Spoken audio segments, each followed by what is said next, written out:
Hey, hey, mamas. Welcome back to another awesome episode of the Mama Work It podcast. So glad you're here. If you are new to the show, my name is Marissa Lonick. I am your host and the founder of Mama Work It, where we support women in the juggle of mom life, work life, wife life, fill in the blank life. Always exciting to have a guest on our show, and today is no different. Her name is Dr. Michelle L. Khoury. She is the founder of Yogamazia, a maternal and children's wellness education hub serving families at every stage. As a former pharmaceutical executive and mother of three, Michelle provides structured, holistic support to help working mothers navigate pregnancy and early parenthood while staying true to their values and purpose.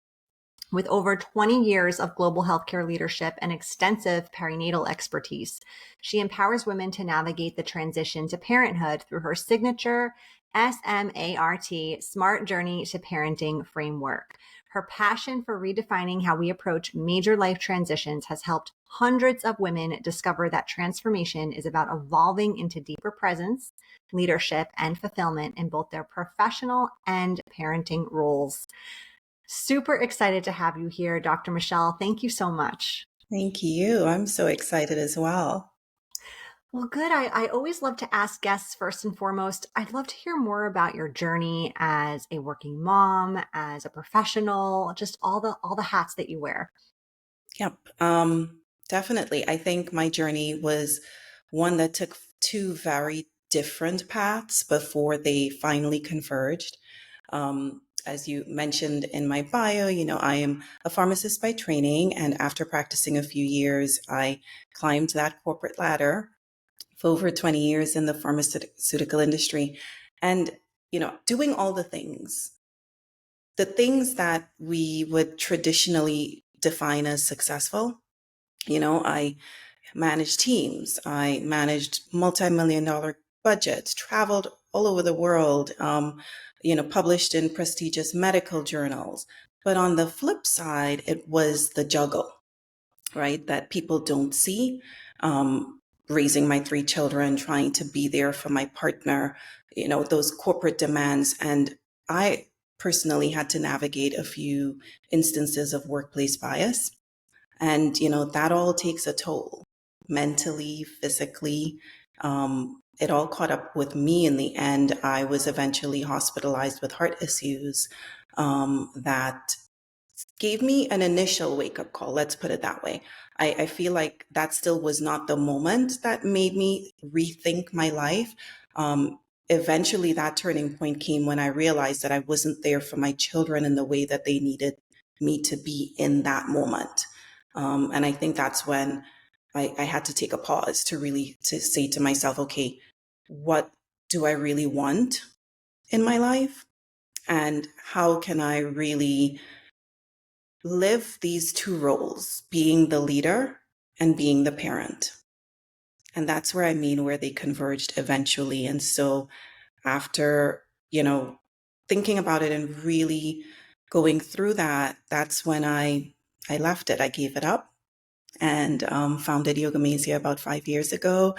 And it really is just, for me, aligning that career with my purpose today. And I love doing the work that I do and working with the women and the families that I work with. Yeah. Yeah. It's so interesting to me, but also not surprising that as a mom, as a woman, your wake up call wasn't when you were hospitalized. It was at a later moment when you were thinking more about your role as a parent and being there for your kids. Yeah, it's a big shift, right? Because you work so hard to get to where you want. But I think for me, it was really, how do I use that leadership and help me step into the person who I was meant to be? It just wasn't meant to be in the role that I had then in that career. And Right. that's where I came up with the S.M.A.R.T journey, because we have SMART goals for our lives. For in as you're sitting in your job, we sit and we do these SMART goals, and every year they review them, or every quarter they review them, but then we don't do that personally. Mm-hmm. And so how do we marry the two? And that's where the idea for the S.M.A.R.T journey to parenting came from. I love it. I can't wait to talk more about it. So you help working moms expand their vision beyond just surviving. I love that. And I think that's so needed. What's the biggest mindset shift that needs to happen first, in your opinion? I think we need to take a step back. The biggest shift for me, and certainly as I work with the woman that I work with, it's really reclaiming what you truly desire. What is it that you really want? And giving yourself permission to want it. Not what the world tells us we should want or how it should look, but what do we want? Because we've absorbed so many limiting beliefs, you know, in our lives, and that's how we've ended up living the life.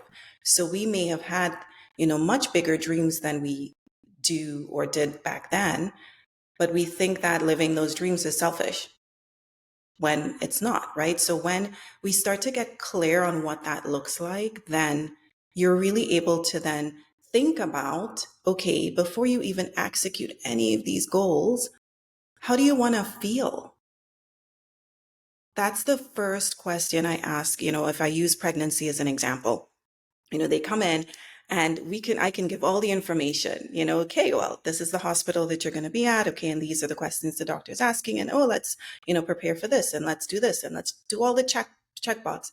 But at the end of the day, if you're going through all of that, the anxiety, the overwhelm, the chaos, all of that, it merges at some point, right? And so I always ask, how do you want to feel when you have this baby? Or let's even think 6 months from now, when you're going back to work, how do you want to feel? And I ask them to give me like 1 to 3 words. Usually it's around three. If we go too high, then, and those are the 3 words I work with. That's my goal. At the end of that time and that journey that I've worked with them, and I ask them, okay, did I accomplish this? Did we accomplish this? How do you feel in this moment right now? If those two align, then I've done my job. Because we have to think that it's not really about the doing, which is what we focus on a lot, but come back to how we want. What do we want? And how do we want to feel with that? And that is what helps us to be a little bit more, I would say, prepared for whatever it is that we're going through in life, whatever that transition is. That becomes the path, the compass that you're setting to then navigate the journey. That is so good. It takes me back because I took one of those classes before I had my first babies. I had twins first. And Mm. I remember Dr. Michelle getting all the logistics, taking the hospital tour, and completely breaking down. Like, had to be separated, put in a room, was just surprised myself. And it was at no fault to the lovely nurse who was giving us this information. I think that was the missing element, though, is like, I didn't even know. I was so focused on the doing, on the logistics, on the planning, right, of the process. I didn't even know how I wanted to feel. And so it all just came down on me. So that is like such a missing core element, I think, in so much of this. Absolutely. If you have that vision of where you're going, not in the doing part, but this is how you want to feel as the person, this is, and you see yourself there. That's what and we have to constantly do it, right? It's not a one time, that's it, we're done, and then we go. Think about it. You're not a one-time mom. I'm not a one-time mom. So every journey would be different. Same thing in life with work and school and everything else. But as you keep reassessing and then resetting that vision, it allows you to then be able to prepare strategically for it because you're seeing yourself there. We're missing an important prerequisite, it sounds like, in a lot of what we're doing. Absolutely. Yeah. Okay. Okay. All right. Let's talk about presence for a minute. How do you think presence helps a working mom achieve her goals faster rather than slowing it down? Because a lot of times we're just like going at the speed of lightning. We have checking things off our list, right? How does Yep. that almost like slowing down to speed up? How does that happen? So that was one of the bigger things that I learned. Eventually, I didn't learn it till after the fact, though, which is so, it's not everything is not it's not a mistake for me. It's certainly a growing and learning opportunity. But I'm going to use my third pregnancy as an example before I answer the question. Perfect. With my first, I was sort of similar to what you just mentioned. You kind of know what you know and you don't know what you don't know. And then you just walk into the room and anything that could possibly happen happened with me. You said, this is what you need to do. I said, fine. Whether informed consent was in there, that's questionable. But I walked out of that, not just only physically traumatized, I was mentally traumatized too. I didn't want to really put the effort into making parenthood or motherhood in that moment. It was not the easiest, I would say. And I had postpartum depression and ended up with mastitis and all of these different things. So there was a lot going on. And as I moved through, by the time I got to my second, started practicing yoga, and, a lot of elements started falling into place. Now, mind you, I'm still running the career, right? Living the life and getting the promotions and doing all the things, but it was still all the doing, the doing, the doing, the doing. And when I got to my third, something happened. I started really thinking about, okay, how can I make the experience to what I wanted to feel? Mm-hmm. And it's not just about, okay, you have a healthy baby. Congratulations. Go on. And that happened with the first and that happened with the second. But I really started to question what that looked like. And I ended up meeting a wonderful, wonderful lady who was a hypnobirthing educator. She also happened to be a doula. And that really paved the way for me. And I was practicing yoga, but mindfulness really came into play there. And I focused a lot on visualizations and really allowing this, getting further into the subconscious. And so this is where I'm coming to answer your question on the things that we need to let go of to be able to be more present in whatever that experience is that you are living. And that allowed me to really rethink how I felt about pain. I'll use that as an example. And so I walked through that entire pregnancy with a different mindset and different practices. And to the point where I woke up and she came out. There was no labor. There was no, okay, let's get to the hospital. Let's do all the things. We skipped that entirely. I woke up and I said to my husband, I think I'm having the baby. And literally woke up, got up off the bed, and within 30 minutes she was out. And I Wow. liken that experience to how we can lead with presence now in our lives and everything that we're doing, because the data is there, the science is there that shows us and it supports how when we are more present and more intentional, we're able to make better decisions faster, we're able to think more strategically, think more clearly, and the doing becomes much more in line, right? It's not this chaotic spiral of to-do lists and checkbox. But more importantly, that presence allows you to create the space that you need to make for yourself, mentally, emotionally, physically, of course. But then we are working from that clarity. And the path is very, very clear. And it's not just for you, though, right? You are then creating a ripple effect. So think about the emotional resilience that you're modeling for your children, for your team leaders, for your peers, for your friends. That it compounds exponentially from there. And, so it really looks like very simple practices. I gave the example of me being pregnant because I had a vision for that.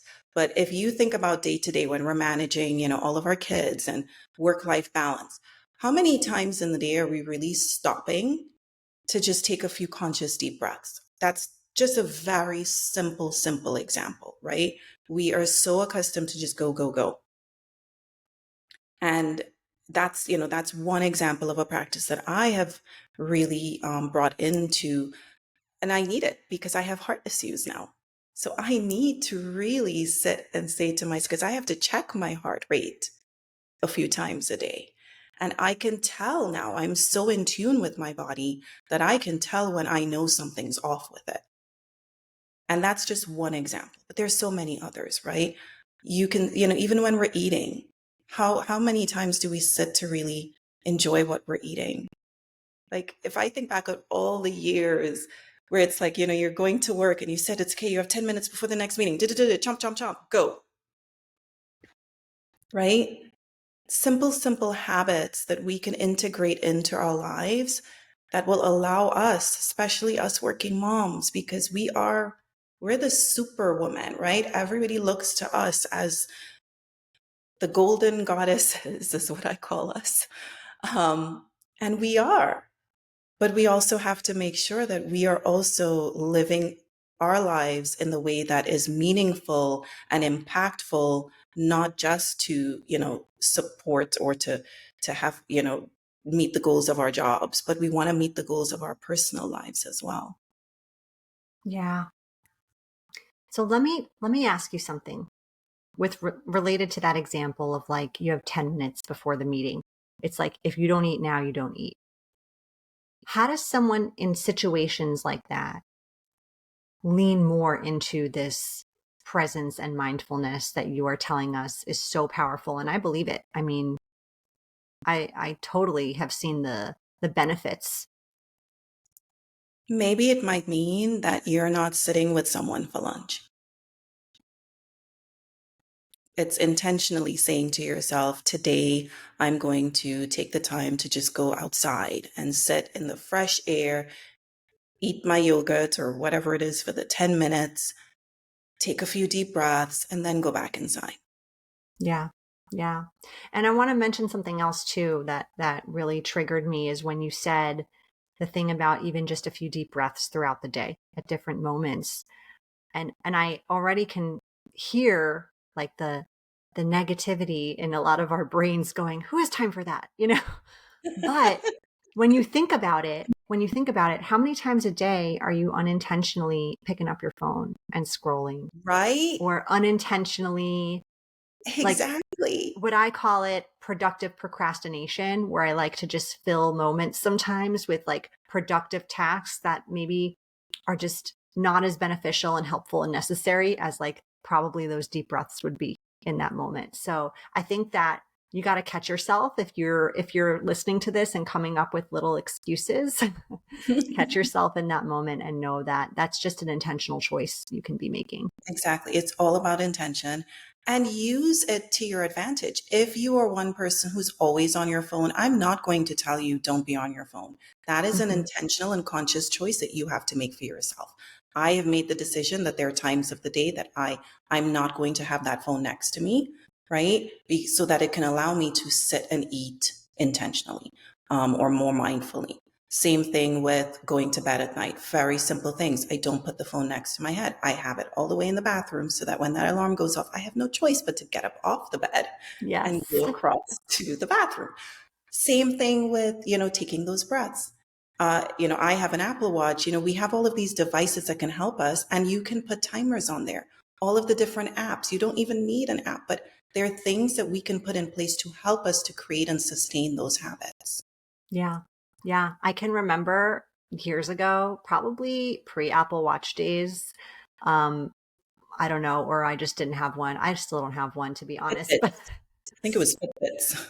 yeah, but I was in the corporate world. We're going through like a massive transition, database transition. I was spearheading the training initiative for the whole company. It was very stressful. Plus momming, 3 kids at the time, or Mhm. 2 kids turned 3. And I had a sticky note on my laptop that said breathe in all caps. And that was my reminder. That's it. It's so Yeah. funny that you said that because in our yoga studio here in Pennsylvania, um, our wall has a very beautiful graphic that aligns to the values and what the meaning of our logo and everything represents. And um, along there are affirmations and it's waves. The designer really captured exactly what I was trying to get in for anyone who walks in this door. And along all of the affirmations, there are words everywhere. And one person came to me one day and said, I just realized that the word that's the most on the wall is breathe. And that was intentional. Yeah. Exact reason Yeah. to remind us to take that pause. Absolutely. What what do you think is the most dangerous trap ambitious women fall into moving through any sort of like major life change, whether that's pregnancy or adding to your family or job changes or relationship changes? Talk to us about that. You just mentioned it, the phone, right? The devices, Mm, the all of the media. It's really information overload. We're taking in so much, right? The thousands and thousands and thousands of pieces of data that's coming in, and we are only able to, our brain can only really capture very minute amount of that. And hmm so what are we choosing to capture? It's like taking a picture of your life, right? You're taking all of these shots. What's the one that you're going to keep? And I think, it's, we fall into this trap of more information, bring it in, that's better for us. hmm And then you end up being paralyzed and you're conflicted because now you're like, oh my goodness, well, I don't know what to do. Oh my goodness, now I'm overwhelmed. Oh Yeah. my goodness, I have like 5 more hours left and I have 10 more things to do. But what are we doing about that? Right. And I think that's the trap of not being able to discern what needs to be taken in that moment for us for that purpose. So whatever we identify as needing to do for the day or needing to learn, if again, I always come back to pregnancy, right? A pregnant person, you mention it, you can have all of the things, right? Go to all of the classes. And I've seen that. I have students like that, you know, they're all the type A personalities and they want to do everything and they're absolutely prepared. And then you That go was in me. and then you go in and it was, And you have a breakdown. right? And so when in all of this preparation, yes, having the information is important, but what is more important is what are the things that you're pulling out from there? What are the smaller pieces of the data? I come from that analytical world, right? And you get all, back in the week, we'd come get all of these studies, we'd get all of these tables, but we're not going to publish every single, it's like 1,000 tables. We have to be able to disseminate that and, break it all down and take the most important elements to then go publish. And so it's the same thing in life. It's the same thing. What are the things that actually matter right now to us in that decision making process that we're in? Right. And then giving yourself permission to say, okay, that's it. I'm turning off the TV now. I'm putting my phone down now. I'm not going to ask one more person to see if I can get the same answer 10 more hmm times. That's what we do sometimes, right? We keep talking, saying the same thing to someone else, hoping that it wouldn't change and what we already feel, like just following what we feel. So being able to discern when that information is enough for us, but also aligned with our values so that we can then just make a decision on whatever that is, quality over quantity. Yeah. And for someone listening who's questioning how they will know, how do you lean into that discernment? I always come back to what am I feeling? hmm How do I want to feel, right? It's the end path. So if in this moment you are having all of this information and you're sitting there and you have a feeling that is not in line with what you want to feel, that's the first clue. But and I am very guilty of it. We ignore it. We ignore that first or second or third sign. And then something happens that may not necessarily be, good. And that's when we realized it. And so hmm it's trying to get before what I am trying to do and helping others is getting before that point so that Okay, we, so let me give you an example. This is what's coming to mind for me. Mhm. If I'm in the middle of a really hard workout I feel like stressed or tired or whatever, right? But I want to feel at the end really proud and accomplished. So I make myself push myself through it. Hmm. Talk to me about that. Physical workouts are so, for me, very, I'm so in tune with my body now. I think if I go into it saying, I would love to do 30 minutes of X today, and I start going through it, but let's say my heart rate is getting a little bit over what I know I could push and do a little bit more. I think that's when you have to stop and question, okay, am I doing this for, is it more of an internal or an external goal? Internally, we want to accomplish this. We want to feel this at the end of the day. And that's great. If I got up to 15 minutes, would I still feel proud? Yes, because it was about getting there, right? You started with an intention and being intentional about that. So if you stopped halfway through your workout, it's about how do you, if I ask you, how do you feel after that? And you say, well, I don't feel good because I didn't, and then you ignore all of the hard work that your body just put in for the first 15 minutes, then that's not in line with what you were saying, right? That you wanted to achieve. So, I think again, it always is to me that internal perspective on what your original vision was, because it's like I said before, we focus a lot on the doing part and the Mm, executing part, and not coming back to what was the original goal? What was that intention at the very beginning? And so trying to marry the two, which takes time. I know, because you know what? As I'm thinking about this and trying to exemplify it, and I've practiced a lot of subconscious things. So I feel like I'm even like maybe ahead of the learning curve a little bit here, There but you go. my end result of like how do I want to feel is very much linked to a doing thing, like Yes. It's yeah. hard for us to pull it away, right? Yes. And it's Yes. not to say that it's not related. That's not what I'm saying. Mhm. You have to be able to, every vision has goals, and every goals has to have action steps, right? And you're executing what those action steps are to come back to the original vision. But if we are focused only on the action step, then it's going to take away from what that original intention is. Yeah. Wow. If Okay, you I feel use like I pregnancy have as an example, the goal is to have a baby and have that healthy baby. Everybody yeah, has a healthy baby, or everybody has, 90% of the time you're getting, the physical elements are achieved and accomplished. right. But your vision was, I would love to have this healthy baby and feel supported and calm and peaceful at the end. Did you achieve that? Right. Yeah. I feel like I have so much more I could chat with you about, but this is a 30-minute show, so I'm going to keep it moving. And maybe we continue this chat offline. All right, we're going to move into our lightning round now, where I like to ask our guests just some random, fun, personal questions so our listeners can get to know you a little better. You ready? Yeah, sure. All right. If you could only eat one food for the rest of your life, what would it be? Calories don't count. Well, I'm laughing at that one because my kids can answer this one for you. Um, I could probably just live off of Cheetos for the rest of my life.